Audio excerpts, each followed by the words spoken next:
It goes on and on ad nauseum.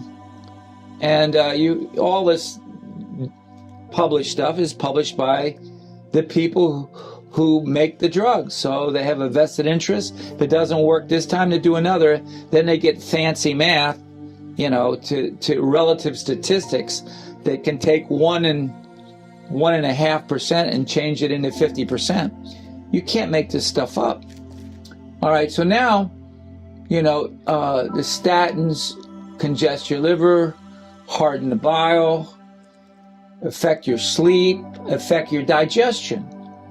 So everybody that's been on statin drugs let's put the majority of people who've been on statin drugs for years come in, they always on something for acid reflux. Well, what is acid reflux?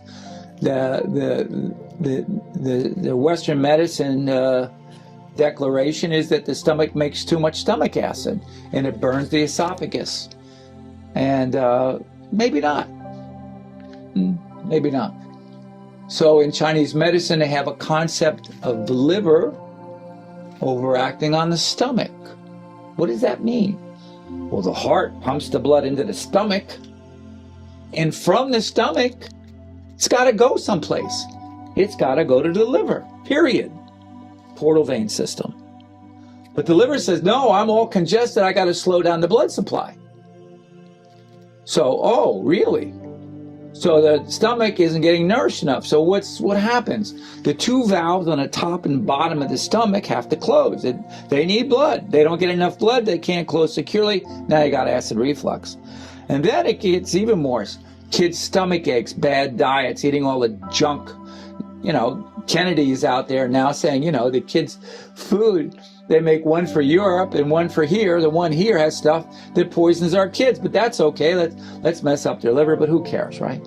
They get stomach ache. So a lot of times the stomach ache is the muscle and the stomach isn't getting nourished. So when you eat food, the stomach's supposed to churn the food with acid, pepsin, and not well known, lipase. That's another thing we should get into, fat digestion later. And it churns the food in the stomach. And if those muscles don't get fed, you're going to get a stomach ache. If it goes deeper and your stomach is really malnourished, doesn't get enough blood supply over time, then it can't secrete the film that protects it against its own acid. Okay, so now you get ulcers. Oh my God, ulcers, right? And then the bacteria that are indigenous to the stomach acid, pyloric bacteria, pyloric meaning acid, bacteria that live in acid, pyloric bacteria, they're in there, but they find a nice home in the ulcer. And they start, churning up, and their byproducts, waste products in the sore causes, pain. So we give them massive antibiotics, right? And that kills the bacteria. It helps the stomach heal, by killing the bacteria. But these are indigenous bacteria. Also, all this winds up in the colon, which subdues your normal bacterial flora, which there's another story there. Okay, so now you have the valves don't close right, you get a stomach ache, you can't make the protective film, you get ulcers, and we have pills and remedies to put a patch over it. All kinds of antacids for the stomach,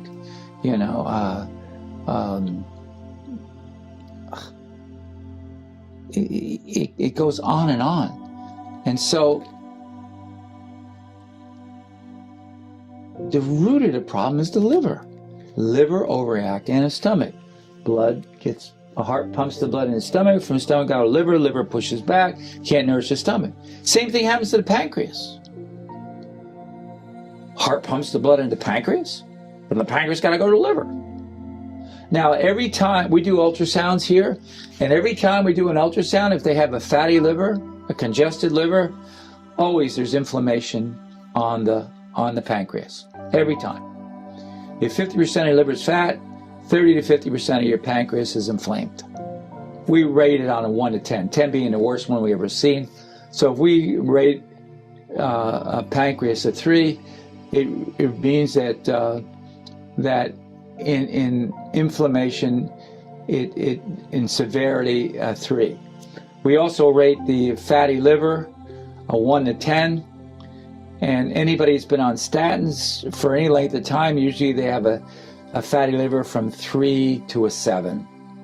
Now, you know, after you get past 7, then you get necrosis, cirrhosis, then you get necrosis. So now you're looking for a liver transplant. Now, let's take the brain, right? So the brain is getting more metabolic waste, less blood, less nutrients, and statins have been connected to dementia. So you get, the Chinese call it phlegm in the brain, they call it plaque in the brain. Well, this is waste products defending itself. Your brain secretes a phlegm, so to speak. This is a Chinese medicine. Phlegm misting the mind, if you will. Well, when you breathe something your lungs don't like, your lungs create phlegm. When you get more metabolic waste in your brain, it's phlegm. You know, it's Chinese medicine. Your Western doctors probably rolling on the ground laughing by now, but who cares, right? So let's take it farther. The heart pumps the blood into the intestine. That is a big portal vein for the large intestine coming up, you know, the middle, the portal vein right into the liver. Now, if the liver pushes back on this baby, okay, what happens? All right, let's take hemorrhoids. Hemorrhoids are the veins blowing up. Why do they blow up? Heart pumps the blood into the intestine. From the intestine go to liver. Liver pushes back, so you're blowing up the weakest veins in the system by your butt, and they blow up like balloons, and we call them varicose veins. What about diverticulitis? The muscles get weakened, especially around the rectum. They get weaker because they're not getting fed. And they're getting fed a lot of metabolic waste. Plus, when you get this, you get a lot of constipation, which causes leaky gut and creates all kinds of things. Weakness in the bowel, right? You get weakness in the bowel, all right? And so now you get diverticulitis. The guy goes to push the poo-poo out on the toilet, and boom, the muscle caves in. Now you got diverticulitis. The poo-poo forms a little hole in there, and now you got your work cut out for you. What about in your intestine? You get a brand new lining every 5 days in your intestine. Shreds off and get a new one. The cells that make the lining are not lining cells, they're trophoblastic cells.